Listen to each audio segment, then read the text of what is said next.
Welcome, everyone, to the Holstein House podcast. I'm the West Virginia woman, Robin, of RobinHolstein.com and Holstein House, where my guests get a great night's sleep at a fair rate plus breakfast. This is a podcast that looks at society and culture issues affecting families in West Virginia and the United States, from food preparation and storage, gardening, home repairs, current events, and more. We'll go around the table and back in 60 minutes or less. So let's hang out and talk a while. All right, let's see. Oh, hello.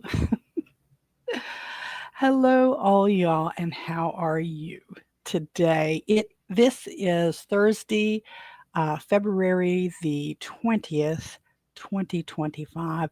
I am Robin Holstein, and this is the Holstein House broadcast. Glad to have you here today. I haven't been recording as often as I did previously. It's looking like about once a month, and okay, that's good for now. Hopefully, things will settle down, and we'll be able to do that a little more often. But for now, that's what we're going to do, and I appreciate you being with us today. We're going to talk to you today about. We're going to discuss cooking with beef tongue, beef heart. And the crazy weather, starting seeds for the season, and some stuff like that. So I hope you will enjoy your time with me today. This is going up as a recording and not as a live broadcast. I just have so many different things going on, so many distractions that I wanted to just kind of hop in here, get it done while I could. And I apologize, I've got allergy eyes going on this morning. And get this up for you guys to watch and listen to, for those of you who are on the audio only. So again, it is the Holstein House, and we answer your questions here about running a small B&B from your home, because I do that. I started with Airbnb in 2017, and now I do Airbnb and direct booking from my website, robinholstein.com. I really enjoy it. I can close the calendar off when I have things going on or things I need to do. I can open it back up. It is a great, fun thing to do for me. So I enjoy answering questions for other people who may have them about doing that, starting it or getting it back up and things like that, or how do I balance everything? Sometimes I don't. But I do that. We do home food preservation, canning, home canning, dehydrating and freezing, and food preparation and general prep. Preppers, they like to call it, but that's Um, there's a guy that has another channel that says they call it prepping, but Grandma called it Tuesday or something like that, and he's a pretty popular guy, and that's true. It's true. Grandma called it Tuesday. It was just something you did every day. That's it. I do a little. We do a little bit of all kinds of things here.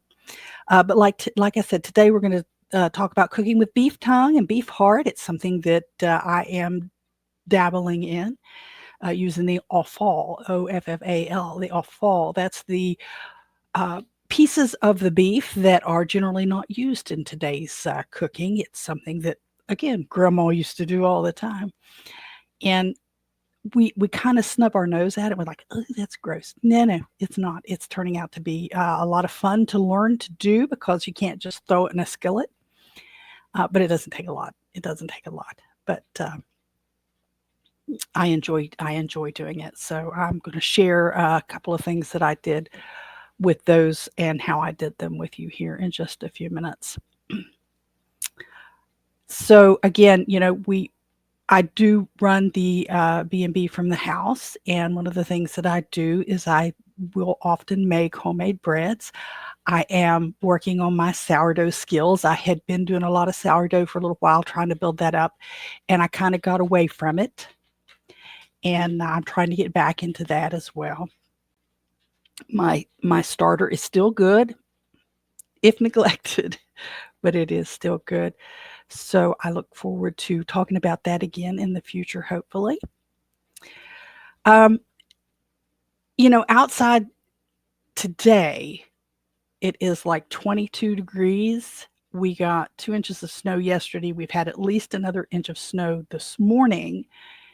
And by next week, it's going to be in the 50s.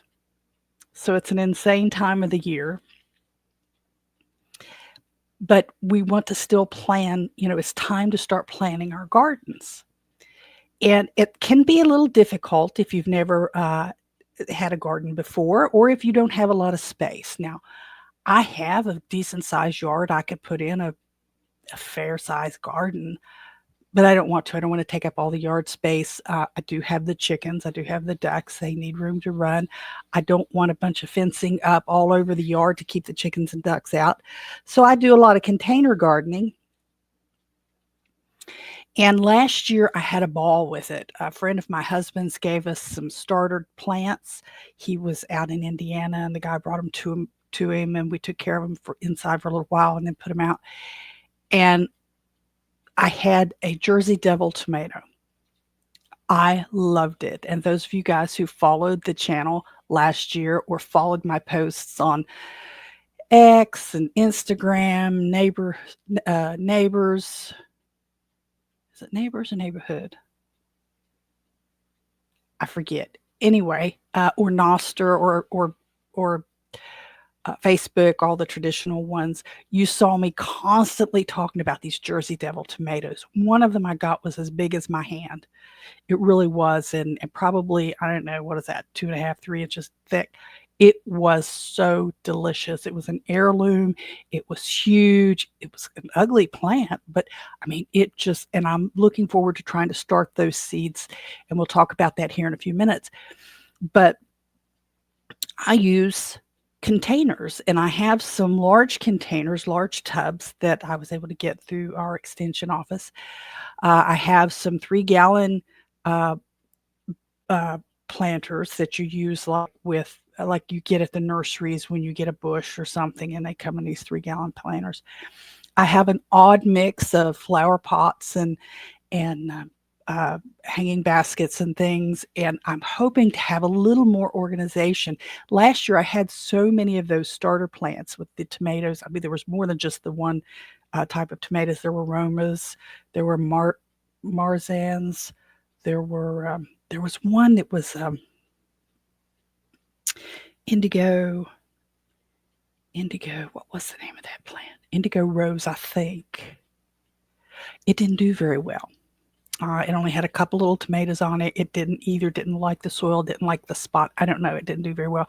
I did get a few seeds from it. I think I have to go look in my binder and see, but I did get some plants started. I keep looking out my back kitchen window at my yard and keep thinking, how can I set those planters, containers differently to get the best sun for my plants, to be able to protect them from the groundhogs and stuff that like to get into them, and the chickens, because the chickens will tear them down, get gnat bugs, and well, they like tomatoes too, so red ones. Protect them from the chickens and the ducks. The ducks will dig in the roots for stuff, and that'll kill them. How can I lay this out better? So a few days ago, actually it's kind of late. I should have probably been doing this in January, but I actually started a few days ago. Well, let me start with last year. We had someone from the extension office come to the church. And for those of you who've been following the page for a while, you know that I spent a couple of years as the lay minister of the church, and I was organizing the weekly lunch and learns, and I was doing the Bible studies, and I was doing a lot of things to try to keep the church going. Unfortunately, that didn't work, and we ended up having to close last June. But we did have our local extension office coming in once a month doing these container gardenings and gardening plantings and stuff. And John, who was the primary guy that came out, brought this sheet, and it's just some of that little, well, you'll see it. he brought this, and it's just that grid, and you can get that stuff, or you can make it whatever you want, and you decide how big the grid's supposed to be. And I think I decided mine was grid was 1 foot, and this is last year's plan to use my container garden, and I had lettuce here, and I had carrots here. I don't know what that, oh, zucchini here, kale here, and tomatoes over here. That was just a start. We used this garden planner to kind of graph out how we would lay out our container gardens or our gardens. And it was a good help. I didn't anticipate a lot of things. I didn't anticipate the shade of the coop or the shade of the run as the sun went over. And so some of the plants that I put out had a little more shade than they really liked. And then, of course, the trees in the back of the yard cast shade late in the evening, which is good for me. It wasn't good for my vegetables. But I drug this garden planner back out and sat down with it and started looking at how things didn't work last year and how I want them to work this year. And I didn't get an exact plan. I just took a sheet of plain paper. This is actually a sheet of copy paper. And I tried to re-sketch it. My sketching skills are not all that. And I wrote down, I went and I counted how many of the really large white tubs that I used last year. I tried my squash in one, and they kind of didn't like it. I think I didn't have enough soil, so they were trying to go over the edge of the lip. So I need to build that soil up this year.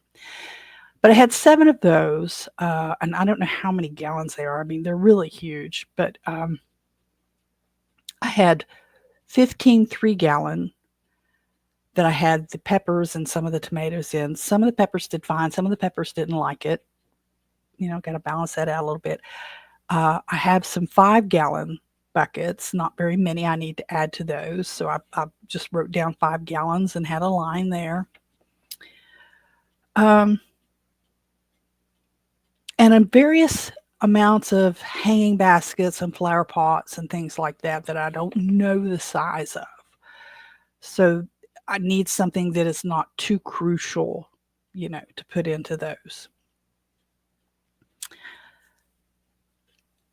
And I sit down and I listed, I started a list of how many plants or which of my plants needed full sun, which is considered from 6 to 8 hours of sunlight. And almost everything I had last year needed full sun. So they needed 6 to 8 hours. And I thought this was a big part of the struggle last year because several of those plants were getting shaded. So I need to rethink where I had all my pots. And the good thing about a container garden is if you catch this earlier enough, you can move them. But by the time I decided last year that, these aren't doing as well as they should, I had them staked, which I had taken either a stake, depending on what I had handy, or one of those T-posts and put in the ground and tied the plant up to it because they were flopping around. Even with those tomato cages, some of them were flopping around. So I'm giving that a thought. And you might have noticed on both of these, I had my little north, south, east, and west designation there so that I can estimate, how things are facing, because taller plants really should be in my area on the north side. So that would be the back side. So the way that the sun comes over the taller plants won't shade the smaller plants. So I worked on that a little bit a few days ago, and I went through and started trying to figure out what I needed to plant or get started in the trays, now. From the same series of workshops, we had a little garden calendar. This one's obviously January, but the extension office for us put this out, and ours is the WVU extension office. West Virginia State, by the way, is working. I don't know if they still have it or not. I haven't talked to anybody in a while. We're developing their extension offices as well. So there are two different universities in West Virginia. West Virginia State University, which started out as a state college and was granted university status, and then WVU, which is West Virginia University. Two different schools. But so for February, let me do it this way. Let me see. Seed spinach in cold frame or high tunnel in January. Now, this is for my area. I'm in a 7A, according to the growth chart things, zones. I'm in zone 7A. On January 17th, you seed spinach in cold frame or high tunnel. Well, I don't have either one of those. Order blackberries on plants on the 22nd. Order strawberry plants on the 24th. So it's an idea, a way of tracking what you should be doing throughout the year for your garden. Hang on just a second, please.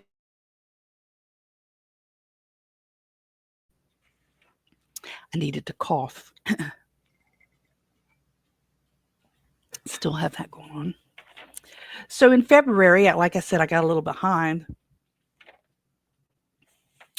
Seed head lettuce indoors on February 5th. Seed leeks, Leeks, leeks indoors on February 6th. Seed cauliflower indoors on February 7th. Seed celery indoors on February 8th.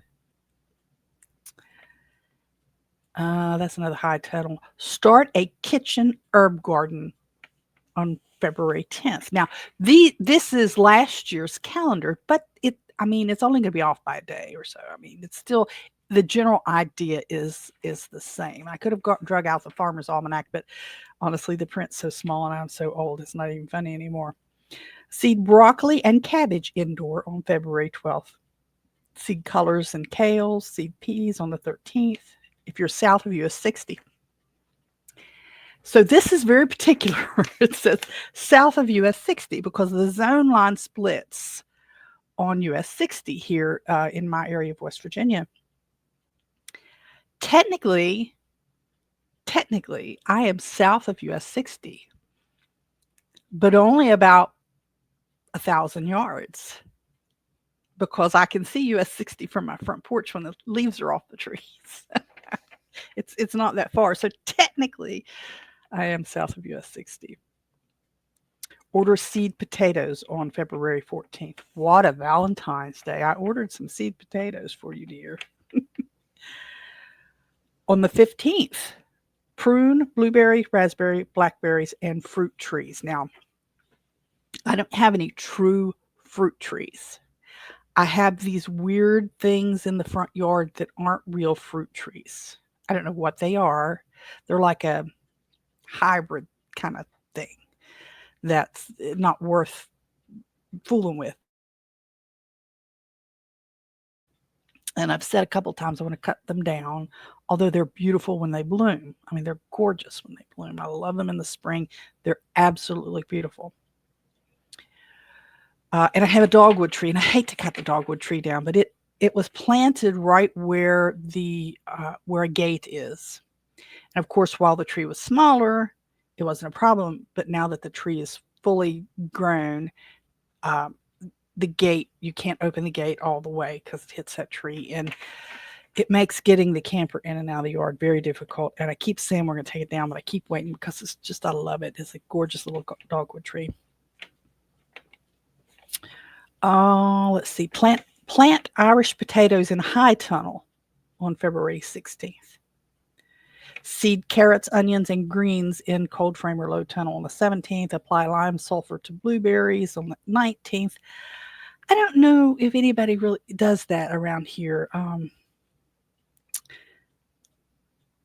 I don't know anybody that raises blueberries around here, so I'm not sure if that's something I want to fool with or not. I may regret it. I have a small blueberry bush. This will be its real first year of production. Actually, I have two. I bought another one last fall because they say they do better in pairs. So I don't have the other one planted yet, obviously, but I'm going to get that taken care of this year. Apply dormant oil spray to fruit trees. Prune deciduous trees and shrubs. Mow asparagus ferns. I don't like asparagus. Propagate grapes and blueberries from hardwood cuttings on February 23rd. Now, this was a leap year calendar, this would actually fall on tomorrow if it was like now, but it's just general. Propagate elderberries from cuttings on the 24th. Pre-sprout seed potatoes. They call that chitting. If you don't want to say that wrong. Build a raised bed garden. Okay, so that's all the things that you would do in February, and it sounds like a lot, and it kind of is. But this calendar gives you an idea of how to do that and to stagger things so that you're not doing it all at one time. You're not trying to, accomplish it all in a weekend, but you can do. And I mark the ones that really apply to me with a highlighter. So I don't have any cauliflower seed, but some of the things that I want to try to get, I have that there. And then, so it just goes. And I would encourage you to check with your extension office online and see if they have a similar calendar set up for your area. Obviously I'm going to hang on to this so that I know in general when to do some things. And something else that we got in those workshops was a sheet to details, and it's like a spreadsheet, and it talks about the vegetable that you're growing or herb, the depth that you should plant the seeds, the dates that you should sow them, how long to germination, what soil temperature needs to be to germinate them, how far apart to plant them, how many rows, the inches you should have in the rows, the days of till maturity. Like an asparagus, it says it takes 720 plus days to maturity, which tells me it takes more than a couple years. I don't want to fool with it. I don't like them anyway. How many a family of 4 need to grow? So asparagus, because it's at the top of the list, you need a typical family in a regular growing season need 40 plants of asparagus. How many seeds are in an ounce, and how many seeds per 100-foot row you should purchase for. So I went through and highlighted the ones that that I like, that I would be willing to grow. And the same thing for the herbs that you would generally grow in your kitchen. So that's kind of what I've been doing. What I have started was some onions, and it's only a couple of each. It's not like a whole big tray of them. Onions, lettuces, kale, peas, chives, parsley, and carrots. I think that's all I've got started. Normally you wouldn't start carrots this way, and I'm just trying this. I have those peat pots. They kind of really don't decompose, but they're supposed to decompose. And I thought, well, I'll get them started in that and then stick them in one of the other pots and see how that works. You don't move carrots except when they sprout and you're thinning them out, and then you discard the ones you've thinned out, because apparently it causes them to grow crooked. I don't really care if my carrots are crooked or not, but that's how that goes. So let me see if I can get these pulled up now. Let me show you, present, share screen. Let me see I didn't start them. I didn't do that because I went backwards. This is not the order I was going to do this. I was going to share with you the recipes first. And I kind of got distracted, but I'm going to find this shot of my seeds, and they should be right through here. Sorry about this. Like I said, I'm doing it all backwards today. Whoops. Wait a minute. Don't tell me. Oh, here it is. All right, let me see if I can find them now. Robin. Window. Do I want to do it by window? Tab. Oh, I can't do it by tab. Can I? No, I have to do it by window. Let's see. It's been a minute since I did this.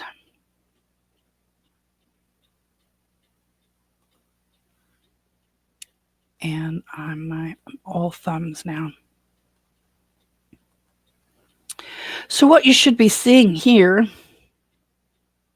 is how I have, and this isn't all of them, I have a few more, how I have mine done right now. These are those peat pots. They're the larger size here. So I've got my onions and I've got my head lettuces and some salad lettuce and some stuff like that in these.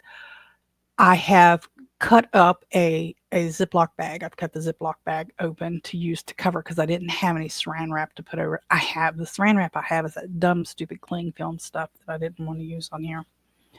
So I cut up a cling, and as you see right here, I'm using wooden clothespins, and I've taken a Sharpie pen and written on it, and I've clipped instead of using those markers, or not markers, but like the popsicle sticks or the plant marker things, because I have these clothespins, and I can still put them on the clothesline if I need to later.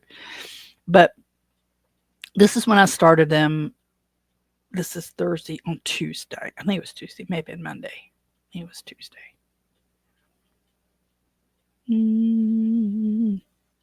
Yeah, I think it was Tuesday.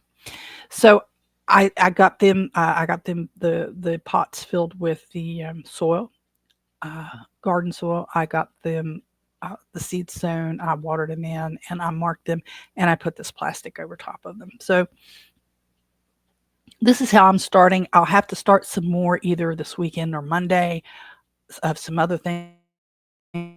I'll probably start my tomatoes this week coming, and oh darn, I keep hitting that reduce button. But I will. I'll use those. I'll put them downstairs. I have a grow light in the basement, and I'll use it down there for the plants. So we'll get those started and see how they go, and then I'll start some more. I'll plant tomatoes. I'll plant peppers again. I want to get. I don't know what I did with my list. I want to get some Swiss chard and some celeriac. Celeriac is kind of like celery, but it's more of a rounded root vegetable. You treat it like celery, but it grows quicker than celery. Celery is notoriously slow growing. Speaking of, hang on, let me show you since I'm already off track now. Let me see where I'm all the time telling you guys. Well, I used to be all the time telling you guys about my that I try to regrow kitchen scraps, and sometimes it works and sometimes it doesn't. And celery is one of them. That's why it reminded me. Celery is one of those that I just have a nightmare of a time trying to regrow. Don't click that button. Click over here. So let me try to share this screen. Let me see if it's going to let me. Here we go. It worked better that way. So this is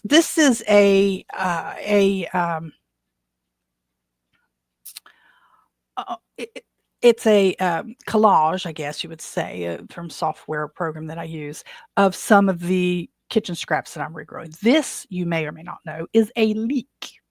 Now I bought the leek. I bought an organic leek, not because I'm a snob, but because I was hoping it would give me a better chance to grow it, in the kitchen.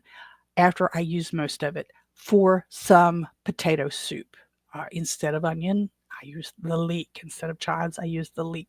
So at one point, this sweet thing looked just like this one in the back. Now you notice it's not very tall, maybe 6 inches or so there. But this one has grown quite well.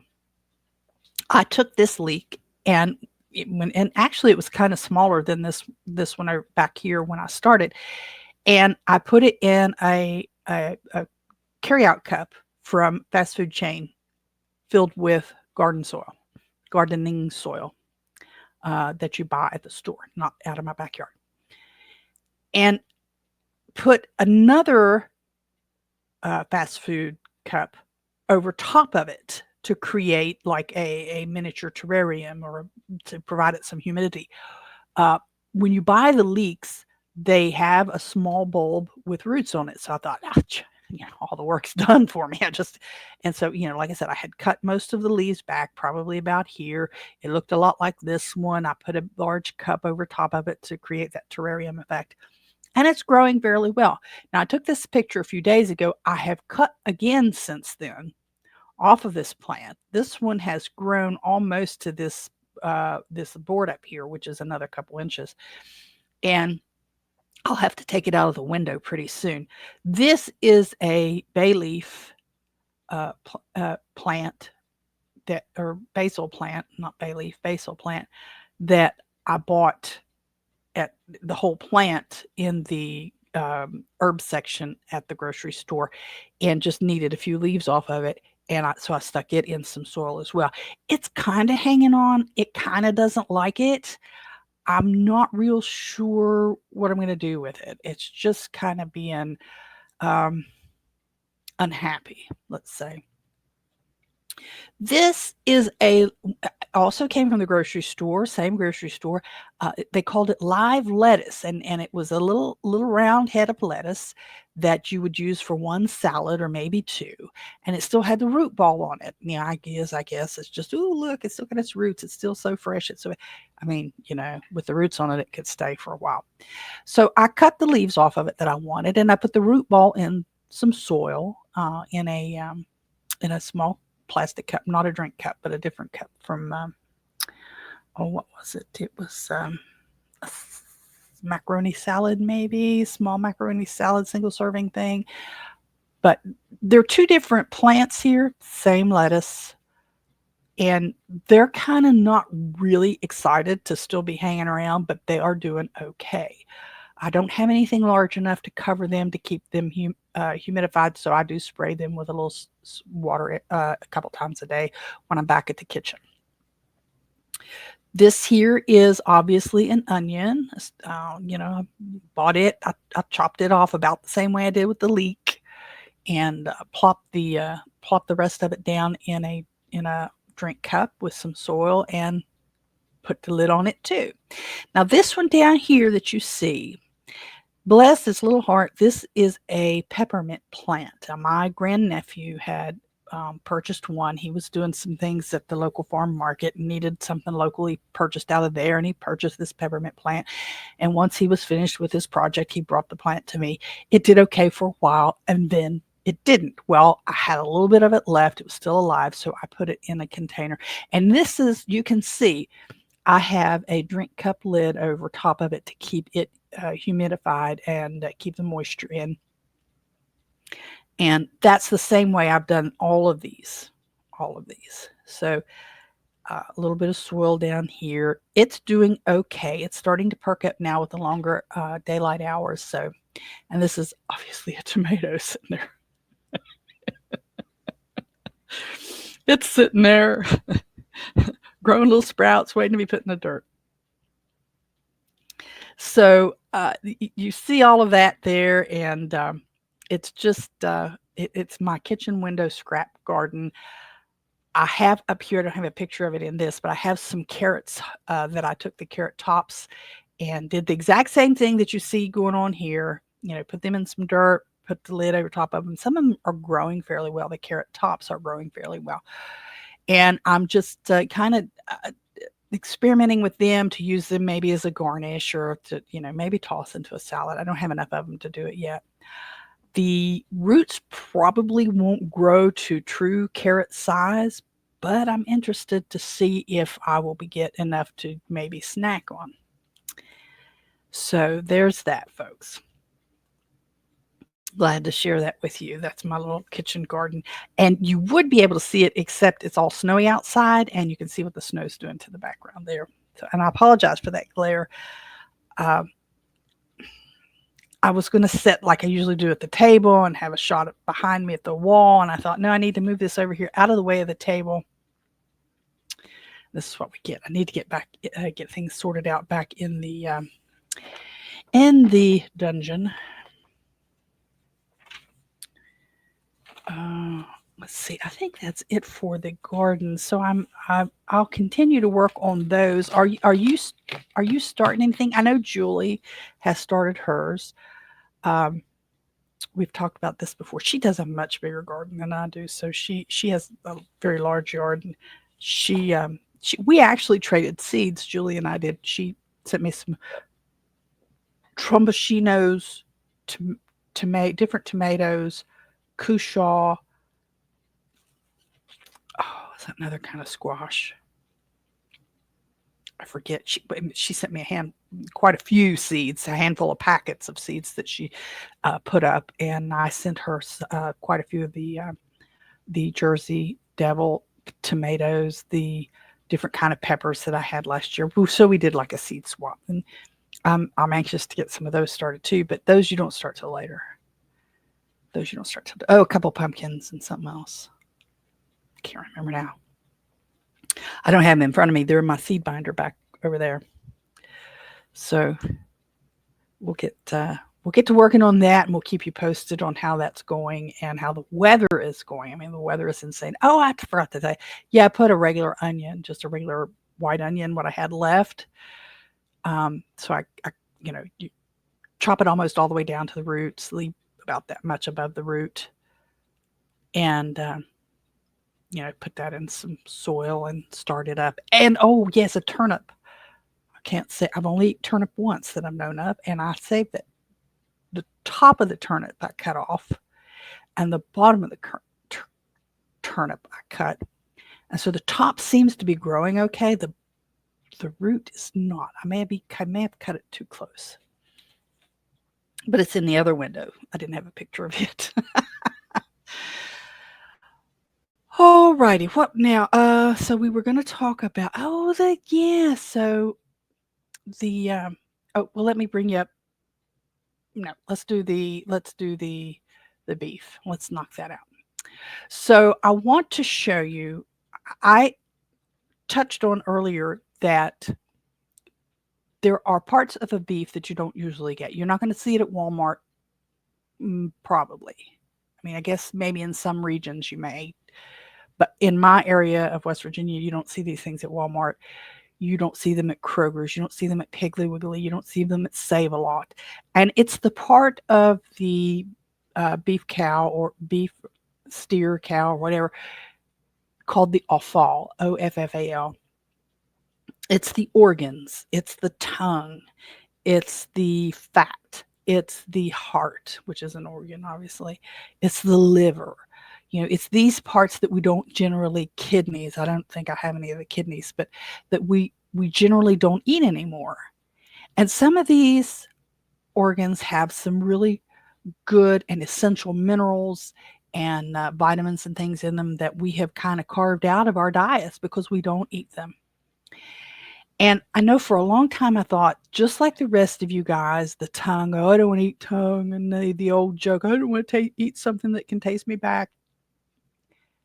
It's time to stop that. Okay, it's time to stop that. I even on one of my posts on what is the name? Let me see this app.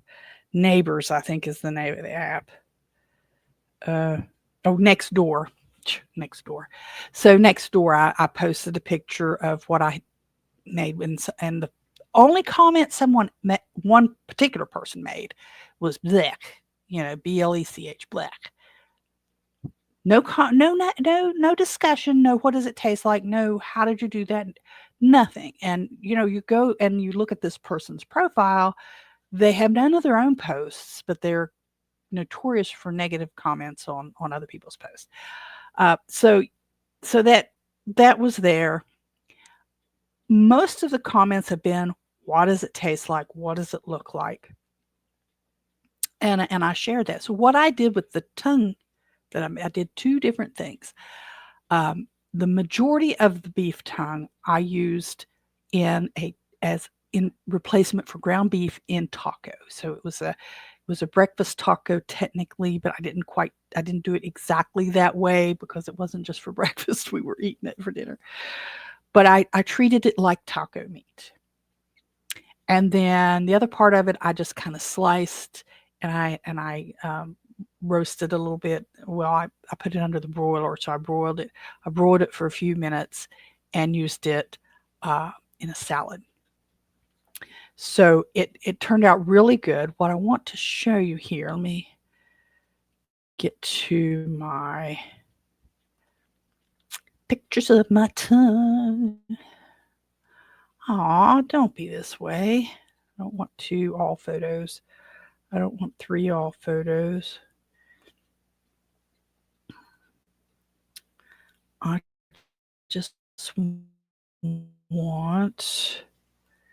Can't I get to this? This is so dumb. Okay, that's the finished.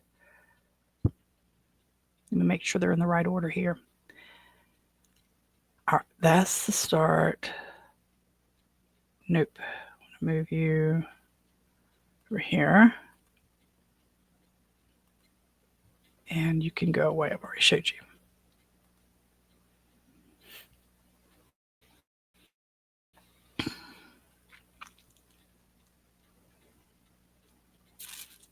Now, why did it do that? Oh, I'm aggravated. It's syncing my pictures away. So instead of leaving the picture that I'm trying to look up at, it gets going back to the all pictures. All right, there's that. Let me see if I can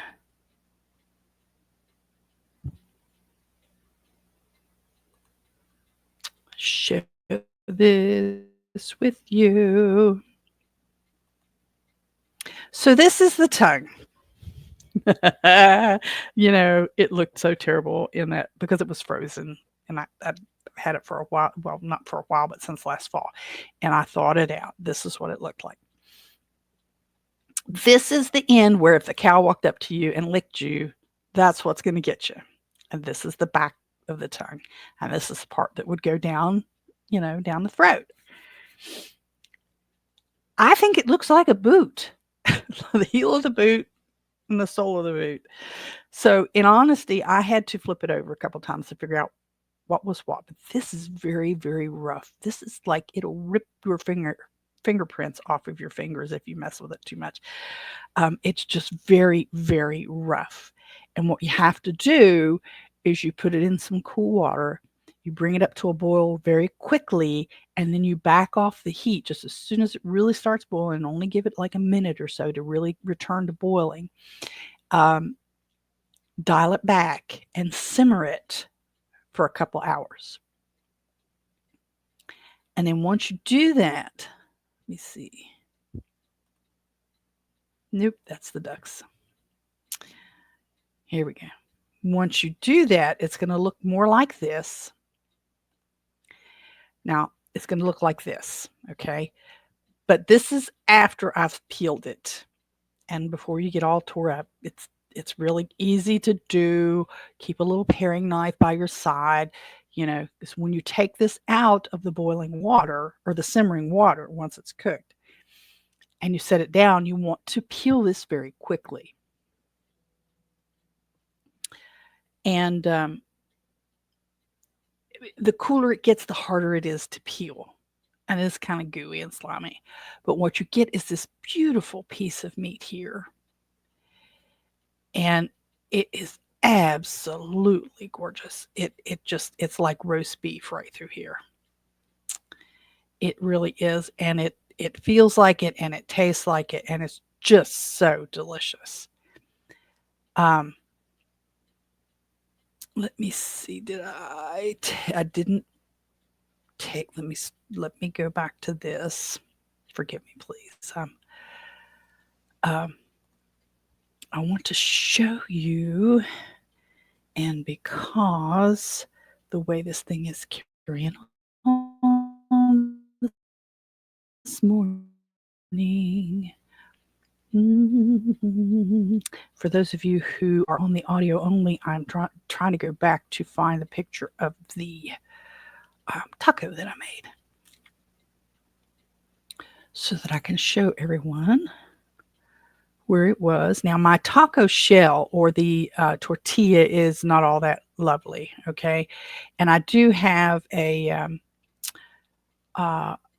YouTube up of, did I do this on a YouTube? Not yet. I haven't. I was piecing that together, so I don't have it done yet. This is the taco that I fixed, and the tortilla is not very good because I don't make very good tortillas. And yeah, it was kind of not good. But I mean, it tasted fine, but it didn't. It was really stiff. It was more like just fried corn, like mush that was fried hard. So it wasn't soft and pliable. It was kind of. But I've looked up at different recipes, and I think I know my mistake, and I think I'm gonna try it again. I don't have another tongue though. So this is what it was. It turned out really yummy, really yummy.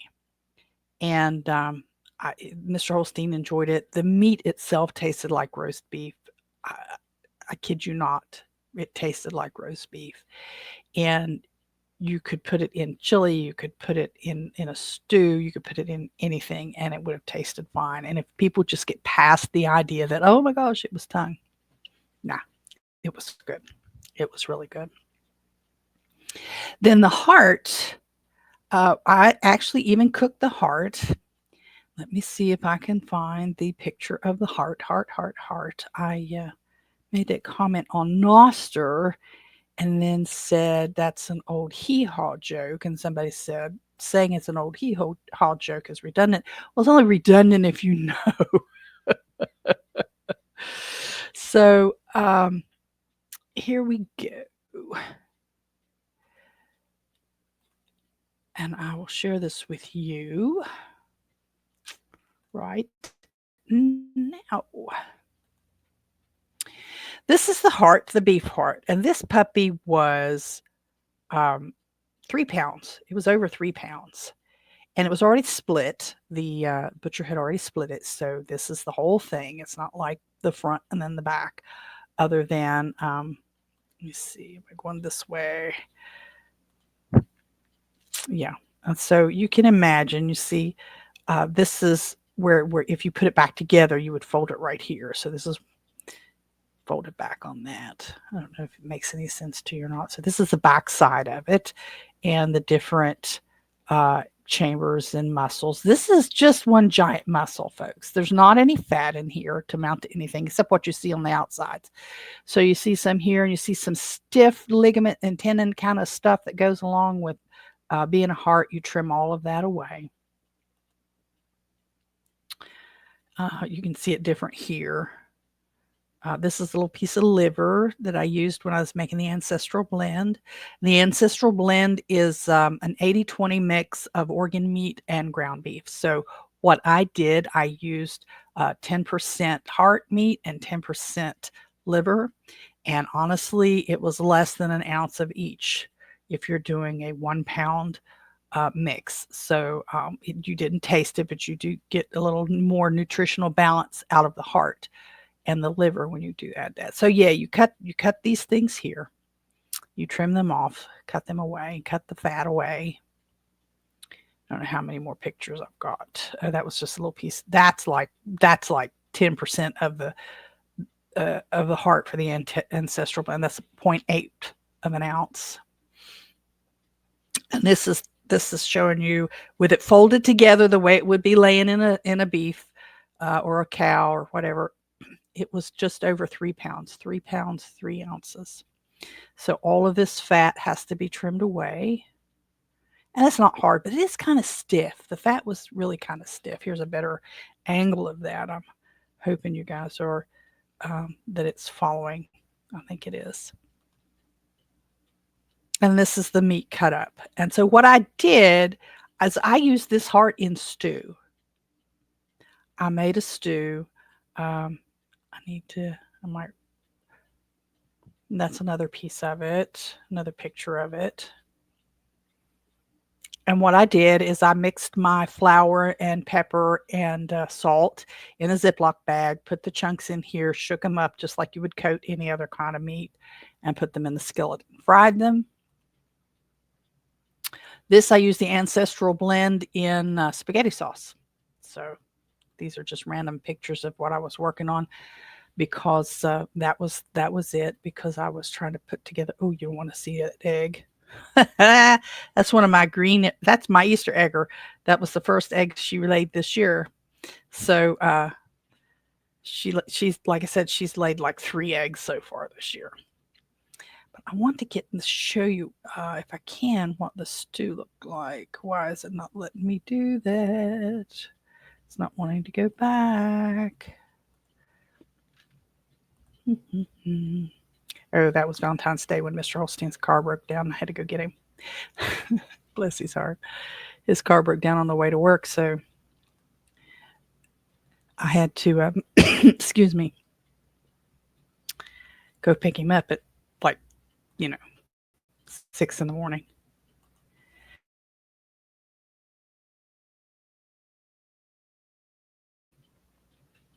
So let me show you this. This is the stew that I made out of the heart. And you can see it looks just like beef stew, and it tastes just like beef stew. And I served that to Mr. Holstein on Valentine's Day, and I was teasing folks on Noster that I gave him my heart and he consumed it. Beef heart. I gave him my beef heart stew, and he ate it. And he knew it. It was good. So there's that. So there's the tongue and the beef heart that I wanted to share with you.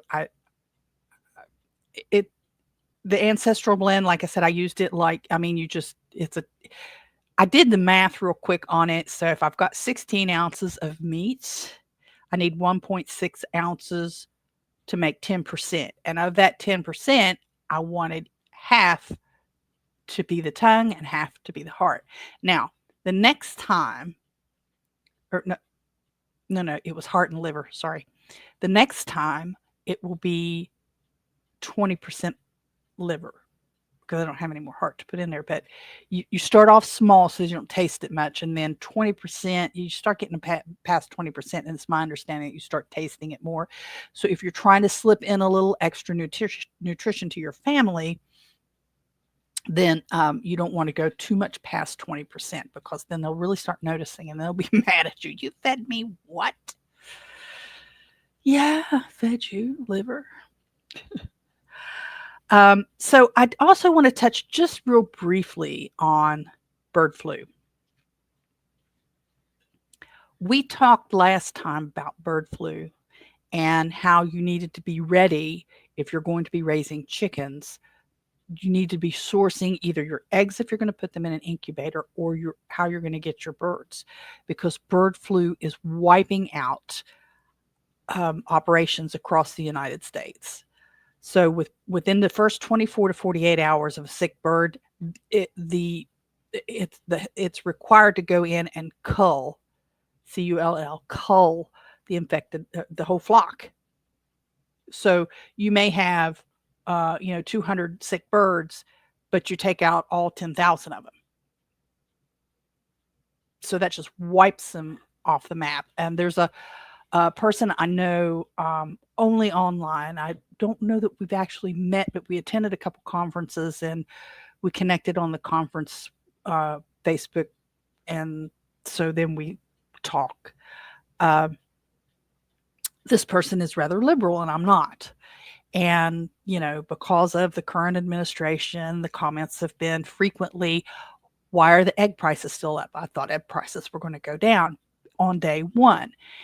And I have shared with them, and I'll put the link in the description, uh, a story. And it's not the first story, but it was one I figured he would have to accept because it's from NPR. So it's an NPR story. The link is below, and it talks about a particular egg producing farm and how bird flu has just decimated them and what they've done. So within 24 to 48 hours of the first detection of the virus, and this is from that article, state and federal animal health officials work with farms to cull infected flocks to reduce the risk of transmission. That's followed by extensive disinfection and months of surveillance and testing to make sure the virus isn't still lurking somewhere on the site. Since then, egg farms have had to invest millions of dollars into biosecurity, and that just means you just can't walk in. They're very particular about who they let in. If you get into the farm, if you get into the gate, the front door, the gate, even trucks, UPS and FedEx and stuff like that, they make you go through a spray wash of disinfectant. You step through disinfectant on your shoes so that you're not tracking this stuff. And some places in the story you're talking about, they don't even let people in their facility anymore. So like my backyard flock, I would restrict and say nobody gets in here. Period. End of story. Nobody goes to see the chickens. Nobody helps gather the eggs. And so it would be, if I had a much bigger place, it'd be a nightmare. Egg farms have invested millions of dollars in biosecurity. Employees shower in and shower out before they start working and after their shifts in to prevent spreading the virus, but none of that has been enough to contain the outbreak that started 3 years ago. So it does travel by migratory birds if they're not dead. So a bird, I'm just going to say Canada goose because it's the primary migratory bird that I see that annoys me because I just don't like Canada goose. So they're flying because the Canada goose around here don't leave. They're flying around and they go somewhere and they pick up the bug, the avian flu. It's just like us. We pick up a flu bug. We don't know we have it yet, but we can spread it. So they fly around and they're pooping and they're in the water and they're around other birds and the other birds are picking it up and they're all spreading it all over the place. And then it takes 24 to 48 hours, then they're dead. In that time, how much have they spread it? So, in my backyard, I as a hobbyist, really, because I don't have a big time operation. Although my birds, I do sell the eggs, I do make a little bit of income from them that way. I don't have the money to do all of this. So if my birds get it and they're down, they're just down. It is wreaking havoc on the eggs in the United States. I don't hear about it in other countries so much. And I know there is a big debate about whether we should be vaccinating the birds. Now, birds are vaccinated against a lot of stuff. Either you have a problem with it or you don't. Maybe you don't know enough about it to have a problem with it, but I don't have that big of a problem with it. I'm not that worried about it. I'm figuring anything we're vaccinated against, when I cook the meat, if I eat them, I'm killing whatever's in there. And if I cook the eggs, don't eat raw eggs, I'm not going to worry about it either. But different people have their different things, and that's all well and good. So just basically today, if you've gotten this far, I want to thank you. I want to say I really appreciate you. I hope you'll like, share, and subscribe. You will tell other people about the channel. You are invited to join our Telegram page. If you have Telegram, it's t.me/Holstein House chat. You can go to holsteinhouse.com and go to the contact page and see all the places that I have accounts and things if you want to try to reach out to me. But I do appreciate you being here. I showed you my binder of seed last month. I can show you again if you need to see it. If you have questions about it, I'll try to link it for those who are on YouTube. How you can embed those pages. I'll try to do that. I do appreciate those you guys who are listening. Who listen to the podcast. Maybe, oops.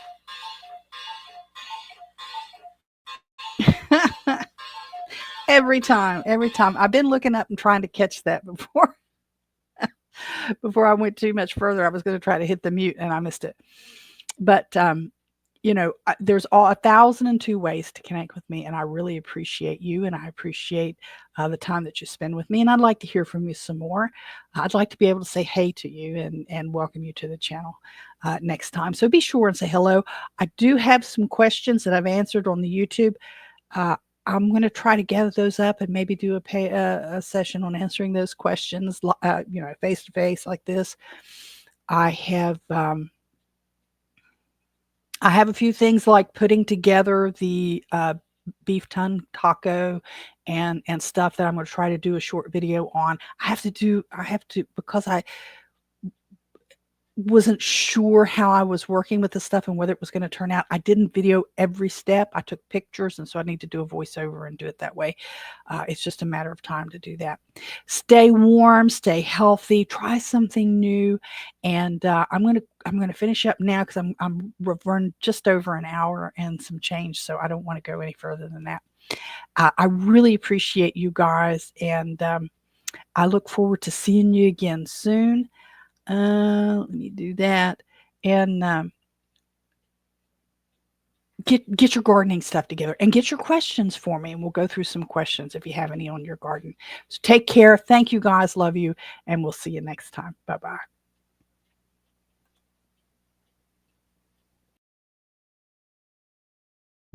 So there you have it. Post your comments, do all that boosting, liking, sharing, thumbs up, and stuff that helps spread the word and poke the algorithms. Follow me on most of the big social media platforms and look for my name, Robin Holstein, or Holstein House. Till next time, bye-bye.